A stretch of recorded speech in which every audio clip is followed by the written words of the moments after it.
بسم اللہ الرحمن الرحیم۔ اللہ پاک نے میری آپ کی بلکہ سارے کے سارے انسانوں کی کامیابی جو ہے نا وہ دین میں رکھی ہے۔ اس دنیا میں جو انسان آیا اس نے جانا ہے، اور جانے سے پہلے اس نے تیاری کرنے کا اس کو حکم دیا گیا ہے۔ تیاری کیا ہے کہ اللہ کے حکموں کو نبی صلی اللہ علیہ وسلم کے مبارک طریقوں پہ پورا کرنا، یہ کامیابی ہے۔ اس کامیابی کے لیے اللہ پاک نے دینے کے لیے اللہ پاک نے پہلے ایک سلسلہ جاری فرما رکھا تھا، وہ ہے انبیاء علیہ السلام کا۔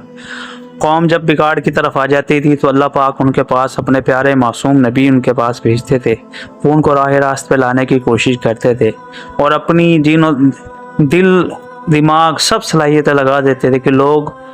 گمراہی سے ہٹ کے ہدایت کی طرف آنے والے بن جائیں۔ تو پچھلی ویڈیو میں نوح علیہ السلام کا واقعہ چل رہا تھا۔ اب نوح علیہ السلام کی قوم پہ جو عذاب آیا اس کے متعلق بات ہوگی کہ نوح علیہ السلام کی قوم کو جب انہوں نے سمجھایا اپنی قوم کو، تو ان کے دل خراش کلام کے جواب میں حضرت نوح علیہ السلام کا رویہ مشفقانہ اور ناصحانہ رویہ بھی ان کی بے حس قوم پر اثر انداز نہ ہوا، بلکہ اندھے بن کر جھٹلاتے ہی رہے۔ تو اللہ تعالیٰ نے ان پر طوفان کا عذاب بھیج دیا۔ ارشاد فرمایا فَكَذَّبُوهُ فَأَنجَيْنَاهُ وَالَّذِينَ مَعَهُ فِي الْفُلْكِ وَأَغْرَقْنَا الَّذِينَ كَذَّبُوا بِآيَاتِنَا إِنَّهُمْ كَانُوا قَوْمًا عَمِينَ، یعنی نوح علیہ السلام کی قوم نوح علیہ السلام کی ظالم قوم نے ان کی نصیحت اور خیر خواہی کی کوئی پرواہ نہ کی اور برابر تکذیب پر جمے رہے۔ اس کا نتیجہ یہ ہوا کہ ہم نے نوح علیہ السلام کو اور ان کے ساتھیوں کو ایک کشتی میں سوار کر کے طوفان سے نجات دے دی، اور جن لوگوں نے ہماری آیات کو جھٹلایا تھا ان کو غرق کر دیا۔ بے شک یہ لوگ اندھے ہو رہے تھے۔ حضرت زید بن اسلم رضی اللہ تعالیٰ عنہ فرماتے ہیں کہ قوم نوح پر طوفان کا عذاب اس وقت آیا جب وہ اپنی کثرت و قوت کے اعتبار سے بھرپور تھے۔ عراق کی زمین میں ان کے پہاڑ ان کی کثرت کے سبب تنگ ہو رہے تھے، اور ہمیشہ اللہ تعالیٰ کا یہی دستور رہا ہے کہ نافرمان لوگوں کو ڈھیل دیتے رہتے ہیں۔ عذاب بھی اس وقت بھیجتے ہیں جب وہ اپنی کثرت و قوت کی دولت میں انتہا کو پہنچ جائیں اور اس میں بدمست ہو جائیں۔ حضرت نوح علیہ السلام کے ساتھی کشتی میں کتنے آدمی تھے، اس میں مختلف روایت ہیں۔ ابن کثیر نے بروایت ابن ابی حاتم حضرت عبداللہ بن عباس سے نقل کیا کہ 80 آدمی تھے، جن میں ایک آدمی کا نام جرہم تھا،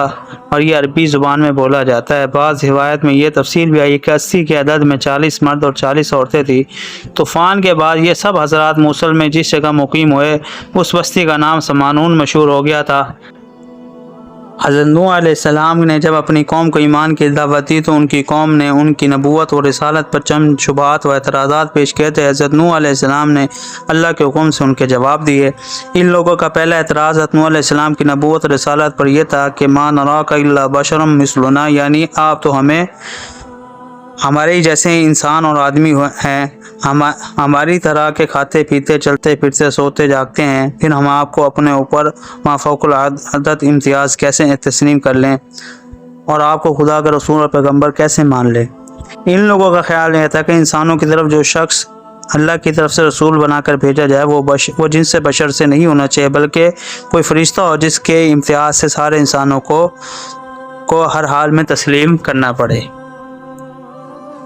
روایت ضحاک حضرت ابن عباس رضی اللہ تعالیٰ سے منقول ہے کہ ان کی قوم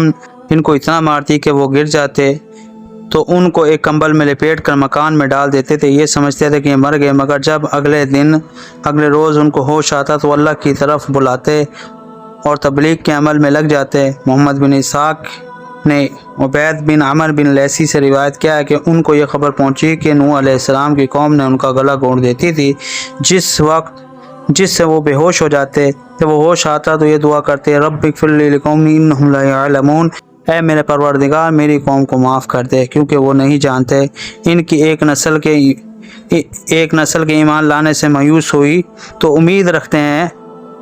کہ ان کی اولاد میں کوئی ایمان لے آئے، وہ نسل بھی گزر جاتی تو تیسری نسل سے یہی توقع لگا کر اپنے فرض منصبی مشغول رہتے، کیونکہ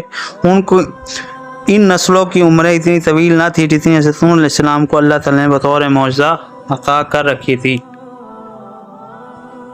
جب ان کی نسل پر نسل گزرتی رہی اور ہر آنے والی نسل پچھلی سے زیادہ شریر و بد ثابت ہوتی تو حضرت نوح علیہ السلام نے بارگاہ رب العزت میں اپنا شکوہ پیش فرمایا، جس میں بتلایا کہ میں نے ان کو رات دن اجتماعاً و انفراداً اعلانیہ اور خفیہ جو طریقہ کسی کو راستے پہ لانے کا ہو سکتا تھا وہ سب اختیار کیے. کبھی اللہ کے عذاب سے ڈرایا، کبھی جنتوں کی نعمتوں کی ترغیب دلائی، اور یہ بھی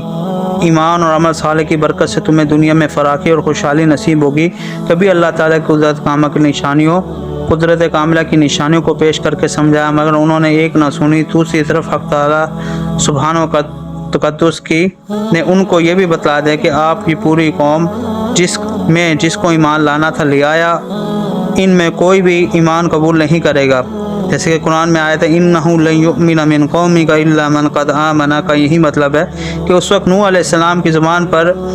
بد دعا کے کلمات آئے جس کا آگے ذکر کیا گیا، جس کے نتیجے میں پوری قوم غرق و ہلاک ہو گئی بجز مومنین کے جن کو ایک کشتی میں سوار کر لیا گیا تھا.